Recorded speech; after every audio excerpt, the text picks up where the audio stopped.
오늘 말씀은 열왕기상 15장 1절에서 8절의 말씀입니다. 우리 함께 읽도록 하겠습니다.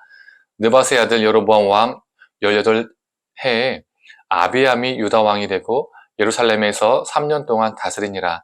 그의 어머니 이름은 마아가요 아비살롬의 딸이더라. 아비암이 그의 아버지가 이미 행한 모든 죄를 행하고 그의 마음이 그의 조상 다윗의 마음과 같지 아니하여 그의 하나님 여호와 앞에 온전하지 못하였으나 그의 하나님 여호와께서 다윗을 위하여 예루살렘에서 그에게 등불을 주시되 그의 아들을 세워 뒤를 잇게 하사 예루살렘을 견고하게 하셨으니 이는 다윗이 햇사람 우리아의 일 외에는 평생에 여호와 보시기에 정직하게 행하고 자기에게 명령하신 모든 일을 어기지 아니하였음이라.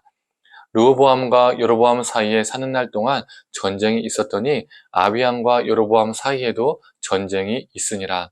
아비암의 남은 사적과 그 행한 모든 일은 유다왕 역대 지략에 기록되지 아니하였느냐.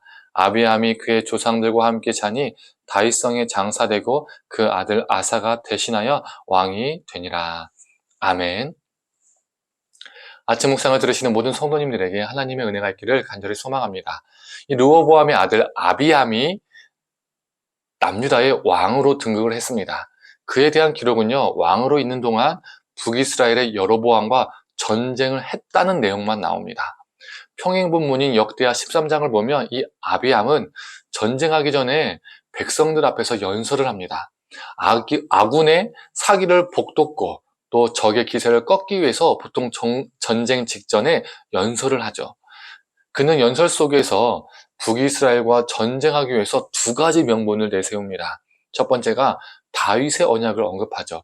하나님이 다윗 언약을 주셨기 때문에 다윗의 후손만이 왕이 될 수 있다는 겁니다. 그런데 다윗의 후손도 아닌 자가 왕이 되었으니까 북이스라엘과 그 북이스라엘 왕은 가짜라는 것이죠. 그래서 역대하 13장 7절을 보면 북이스라엘 사람들을 남봉꾼, 잡배로 표현합니다. 매우 깎아내리는 것이죠. 아비암은 가짜들을 처단하기 위해서 전쟁을 일으킨다라고 말하는 겁니다. 두 번째 명분은 북이스라엘은 베델과 단에 금송아지를 세웠고 가짜 제사장을 세웠다는 겁니다. 베델과 단에 금송아지를 만드니 제사장들과 레위인들이 거부했을 것이고 그래서 제사장들이 없을 테니까 가짜 제사장들을 세웠다는 거죠. 그러나 우리에게는 진짜 제사장이 있다. 우리 남유다에게는 진짜 제사장이 있다라고 이것을 강조합니다. 이것만 보면 아비암은요, 하나님의 말씀에 상당히 순종하는 왕처럼 보입니다. 첫 번째로 다윗의 언약을요, 상당히 중요시 여기잖아요. 하나님이 다윗에게 하신 그 말씀, 아비암이 지금 매우 소중하게 여기는 것 같습니다. 두 번째로 아비암은 십계명과 율법을 상당히 중요시 여기는 것처럼 보입니다. 북이스라엘이 금송아지를 만드는 것, 십계명 어기는 것이죠. 또 가짜 제사장을 세우는 것, 율법을 어기는 겁니다. 아비암은 이러한 북이스라엘을 매우 못마땅하게 생각하잖아요. 그래서 이것만 보면 아비암은 매우 거룩한 왕처럼 보입니다.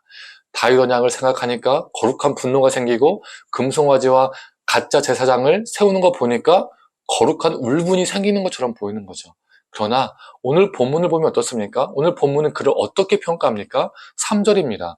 아비암이 그의 아버지가 이미 행한 모든 죄를 행하고 그의 마음이 그의 조상 다윗의 마음과 같지 아니하며 그의 하나님 여호와 앞에서 온전하지 못하였으나 아비암은 그의 아버지 르호보암이 지은 죄를 똑같이 따라서 행했다는 겁니다. 이미 다 행했다라고 나오는 거예요. 그의 아버지 르호보암이 무엇을 행했습니까? 지난 아침 묵상 때도 나누었지만 르호보암은 산당과 우상을 세우고요. 이방의 가증한 문화를요 받아들였습니다. 하나님을 의지하지 않고 악한 길로 걸었습니다. 즉 아비암도 아빠를 따라서 산당 세우고 우상 세우고 이방의 가증한 것들을 받아들인 왕이라는 겁니다. 하나님 앞에 불순종한 왕이었다는 거예요. 그런데 웃긴 것은 아비암 본인도 우상을 섬기고 하나님 앞에 불순종하면서 금송아지를 만들고 하나님의 언약과 계명에 불순종하는 북이스라엘과 북이스라엘 왕을요 질투하고 있다는 거예요. 본인과 북이스라엘 왕은요 50보 100보 차이입니다. 똥 묻은 개가 겨 묻은 개 나무라는 거예요. 그저 아비암은 북이스라엘과 전쟁하기 위해서 거룩한 명분을 내세우는 것뿐입니다. 전쟁에서 북이스라엘 땅을 차지하기 위해서 하나님을 들먹이는 겁니다. 성도님들, 우리도 아비함과 같을 수 있어요. 거룩한 명분을 내세우면서 우리 욕심, 우리 탐욕을 채우려 할 수 있다는 거예요. 내 자신부터가 하나님 앞에 불순종하며 사는데 다른 사람의 불순종을 부각시키고요.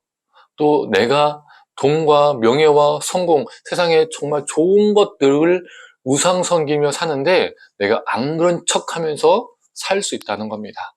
저는 이 부분이 참 마음이 무거웠습니다.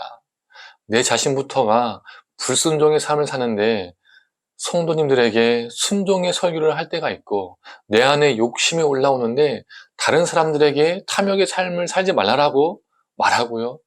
여러 거룩한 말로 내 자신을 치장할 때가 있습니다. 그래서 어떨 때는 내가 엉터리로 살면서 설교하는 게 부끄러울 때가 있습니다. 그럼에도 다시 한번 하나님을 붙잡습니다. 하나님의 긍휼을 구합니다. 그리고 이전보다 조금이라도 더 나은 목사가 되고 싶습니다. 제가 말하는 것과 제가 설교하는 것이 제 삶이 더욱더 일치하기를 바라며 그렇게 살아갑니다. 성도님들, 우리가 아비함의 길을 걷는 자가 아니라 그와 다른 삶을 살기 위해서 부단히 발버둥 치며 살아가기를 소망합니다. 자신은 그렇게 살지도 않으면서 누군가를 질타하고 비판하는 자가 아니라 우리가 먼저 살아내어서 누군가에게 신앙의, 삶의 이정표, 본이 되는, 모델이 되는 저와 성도님들 되기를 간절히 축원합니다. 함께 기도하겠습니다. 하나님, 본인도 그렇게 살지 않으면서 누군가를 질타하고 거룩한 척했던 아비함을 봅니다. 거룩한 명분을 내세워서 하나님을 이용했던 아비함을 봅니다. 하나님, 아비함의 모습이 우리의 모습은 아닌지요. 하나님 불쌍히 여겨 주시옵소서. 거룩한 명분을 내세워 하나님 이용치 않게 하여 주시옵소서. 하나님, 거룩한 척하면서 누군가를 질타하는 것이 아니라 거룩한 하나님 앞에 우리 자신을 돌아보게 하시고 우리가 먼저 바로 서게 하시고 우리가 먼저 하나님의 말씀대로 살게 하셔서 누군가의 삶의 이정표, 신앙의 모범이 될 수 있도록 우리 삶을 붙들어 주시옵소서.